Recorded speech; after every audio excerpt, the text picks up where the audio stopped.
Eksekutor itu adalah orang yang bisa mewujudkan apa yang ada dalam pemikirannya menjadi sebuah barang jadi. Dan eksekutor ini biasanya memang datang dari seorang praktisi atau orang yang terbiasa kerja di lapangan sehari-hari. Anies ini sedikit pun nggak ada tipe eksekutor. Dia itu lebih ke konseptor. Mungkin mic-nya mau di-up lagi ya Mas ya, suaranya. Iya. Di-up lagi.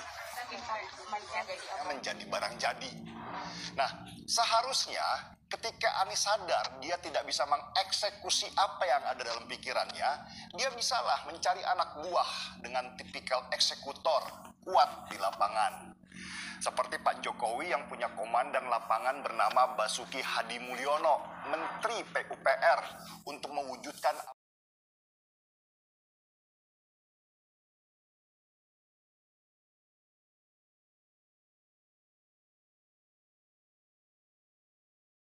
Anies enggak, dia malah lebih senang milih para penjilat di sampingnya. Mungkin memang dia tipenya yang suka dijilat, tidak suka dikritik atau dibantah. Pengen menang sendiri dan tidak mampu berkomunikasi dengan baik dengan para bawahannya. Kalau ngobrol sama Anies pasti satu arah. Dia mulu yang ngomong dan anak buahnya disuruh mendengar 3 jam lebih dia bicara merangkai kata-kata. Nah, tipikal yang dominan bicara di sebuah forum meeting itu biasanya orangnya lemah secara teknis, gak ngerti apa-apa. Jadi kalau anak buahnya bicara teknis pekerjaan, model seperti Anies biasanya cuma bengong. Karena itulah dia menutup kelemahannya dengan banyak bicara. Banyak bukti kalau Anies memang gak bisa kerja. Contoh rumah DP 0% yang belum mulai pembangunannya saja sudah diubah namanya jadi DP 0 rupiah.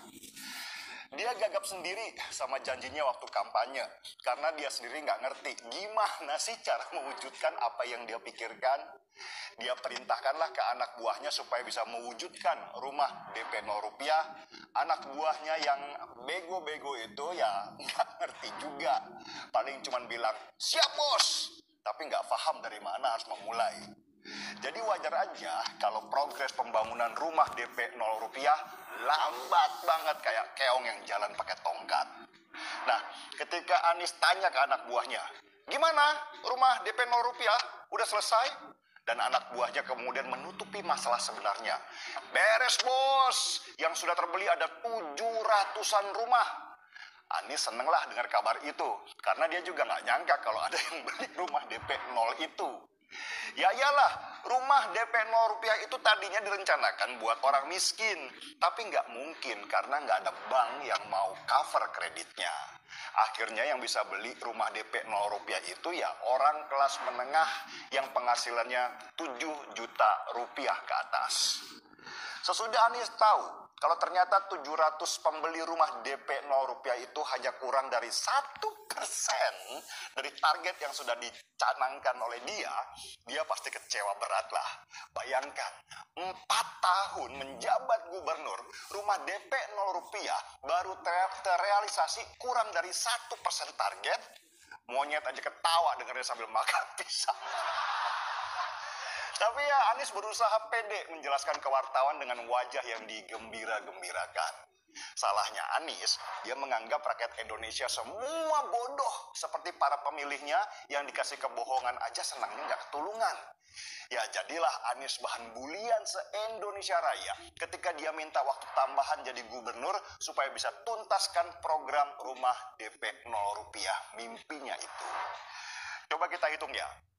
Selama 4 tahun, Anies baru bisa membangun rumah DP 0 rupiah cuman 0,26% dari target 100%. Berarti setahun, Anies cuman bisa merealisasikan 0,065% pembangunan. Nah, ini pertanyaan matematika dasar.